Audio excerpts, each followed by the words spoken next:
Friends, ನಾನು ದೇವಿಕಾ. ಹಳ್ಳಿ ರುಚಿ ಅಡುಗೆ ಮನೆಗೆ ಸ್ವಾಗತ. ಇವತ್ತಿನ ರೆಸಿಪಿ ಪಂಚಾಮೃತ. ಬನ್ನಿ, ಪಂಚಾಮೃತಕ್ಕೆ ಏನೇನು ಇಂಗ್ರೀಡಿಯೆಂಟ್ಸ್ ಬೇಕು ಅಂತ ನೋಡ್ಕೊಂಡು ಬರೋಣ. ಒಂದು ಬಟ್ಲು ಬಾಳೆಹಣ್ಣು ತೊಗೊಂಡಿದ್ದೀನಿ, ಒಂದು ಬಟ್ಲು ಆಪಲ್ ತೊಗೊಂಡಿದ್ದೀನಿ, ಒಂದು ದಾಳಿಂಬೆ ತೊಗೊಂಡಿದ್ದೀನಿ, ಒಂದು ಗ್ಲಾಸ್ ಅಷ್ಟು ಮೊಸರು ತೊಗೊಂಡಿದ್ದೀನಿ, ಒಂದು ಗ್ಲಾಸ್ ಅಷ್ಟು ಕಾಯಿಸಿ ಆರಿಸಿರೋ ಹಾಲನ್ನು ತೊಗೊಂಡಿದ್ದೀನಿ, ಒಂದು ಬಟ್ಲಷ್ಟು ಸಕ್ಕರೆ ತೊಗೊಂಡಿದ್ದೀನಿ, ಸ್ವಲ್ಪ ಡ್ರೈ ಫ್ರೂಟ್ಸ್ ತೊಗೊಂಡಿದ್ದೀನಿ, ಒಣ ಖರ್ಜೂರ, ಸ್ವಲ್ಪ ದ್ರಾಕ್ಷಿ ತೊಗೊಂಡಿದ್ದೀನಿ,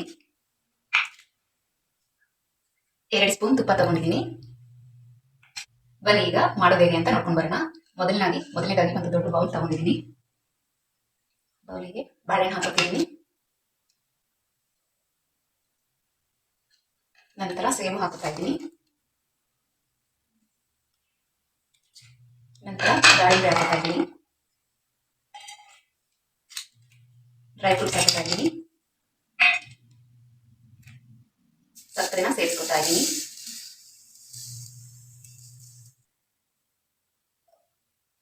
ಒಂದು ಕಪ್ಪಿನಷ್ಟು ಮೊಸರು ಹಾಕೋತಾ ಇದ್ದೀನಿ.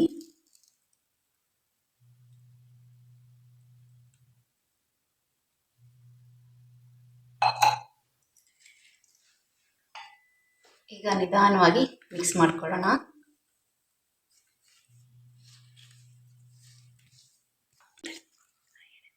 ನೋಡಿ, ಈಗ ನಿಧಾನವಾಗಿ ಚೆನ್ನಾಗಿ ಮಿಕ್ಸ್ ಮಾಡ್ಕೊಳ್ಳಿ. ಕೆಲವು ಮಕ್ಕಳಿಗೆ ತುಪ್ಪ, ಬಾಳೆಹಣ್ಣು, ಹಣ್ಣು, ಹಾಲು, ಮೊಸರು ಇಷ್ಟಪಡೋದೇ ಇಲ್ಲ. ಆ ರೀತಿ ಮಕ್ಕಳಿಗೆ ಈ ರೀತಿ ಪಂಚಾಮೃತ ಮಾಡಿಕೊಟ್ರೆ ಖಂಡಿತ ನಾವೆಷ್ಟು ಕೊಡ್ತೀವೋ ಅಷ್ಟನ್ನು ಮಕ್ಕಳು ಎಂಜಾಯ್ ಮಾಡ್ತಾ ತಿಂತಿರ್ತಾರೆ. ಒಂದ್ಸಲ ಟ್ರೈ ಮಾಡಿ, ಖಂಡಿತ ಮಕ್ಕಳಿಂದ ಹಿಡಿದು ದೊಡ್ಡವ್ರ ತನಕ ಇಷ್ಟ ಆಗೇ ಆಗುತ್ತೆ. ನೋಡಿ, ಚೆನ್ನಾಗಿ ಮಿಕ್ಸ್ ಆಗಿದೆ. ಈಗ ಹಾಲು ಹಾಕೊಳ್ಳೋಣ. ಸ್ವಲ್ಪನೇ ಹಾಕೊಂಡು ಮಿಕ್ಸ್ ಮಾಡ್ಕೊಳ್ಳೋಣ. ಆಗಲೇ ಸ್ವಲ್ಪ ಹಾಲು ಹಾಕೊಂಡು ಮಿಕ್ಸ್ ಮಾಡ್ಕೊಂಡಿದ್ದೆ. ನೋಡಿ, ಈ ರೀತಿ ಸ್ವಲ್ಪನೇ ಹಾಕಿ ಚೆನ್ನಾಗಿ ಮಿಕ್ಸ್ ಕೊಡೋಣ. ನೋಡಿ, ಚೆನ್ನಾಗಿ ಮಿಕ್ಸ್ ಆಗಿದೆ.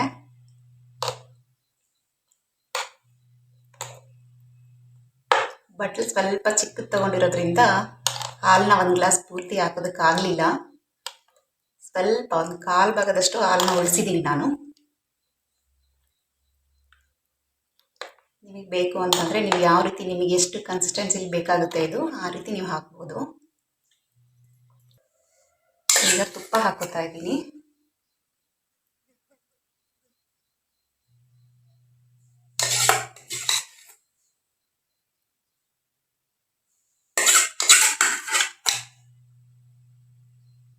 ಮಿಕ್ಸ್ ಮಾಡಿಬಿಡೋಣ.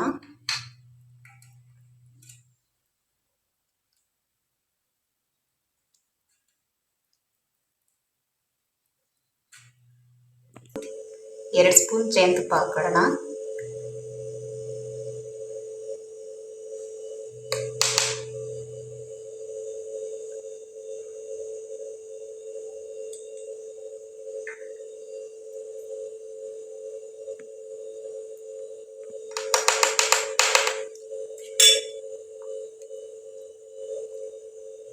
ನೋಡಿ, ಪಂಚಾಮೃತ ರೆಡಿಯಾಗಿದೆ.